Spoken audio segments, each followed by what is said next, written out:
Good evening, everybody. The ruling was a victory for Answers in Genesis, the ministry building the Ark Encounter in northern Kentucky. The judge ruled the Commonwealth violated the creationist group's First Amendment rights by blocking it from a sales tax tourism incentive.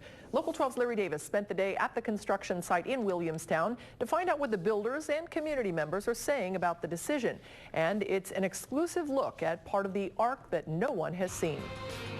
The sales tax tourism incentive could be worth up to $18 million for the Ark Encounter theme park. The builders, Answers in Genesis, says the judge's ruling was more about principle rather than money.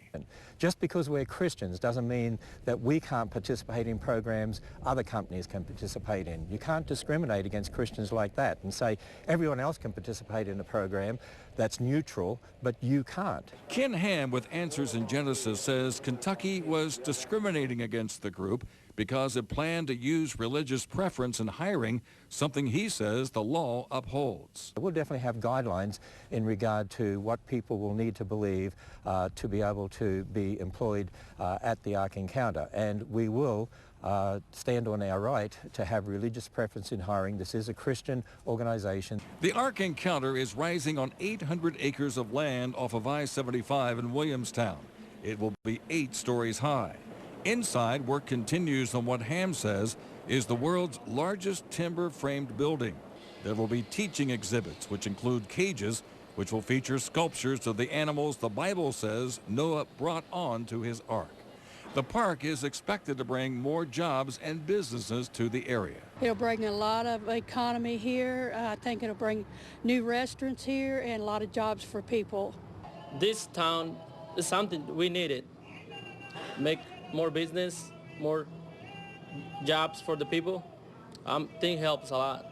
Answers in Genesis says just as important as the new jobs and tax incentives is what the court ruling really means. He upheld the freedom of religion and the free exercise of religion, and that's the exciting thing. That's the most exciting thing to us.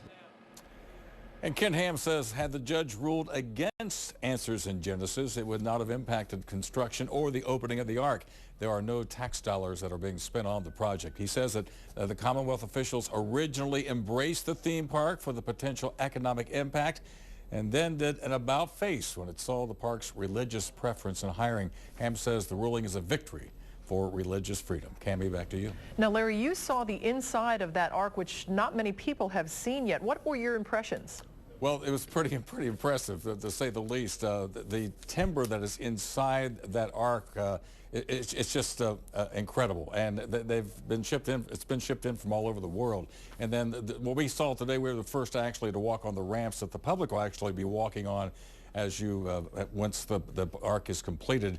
And that ramp actually does go up to the 8th story, and there will be a restaurant on the top floor and another separate restaurant off to the side. But a pretty impressive structure, to say the least. It'll be quite the attraction. All right, Larry Davis, thank you. And that Ark, by the way, is 510 feet long, half a football field wide. The first phase is scheduled to open July 7th. Answers in Genesis claims that it can attract 2 million visitors a year.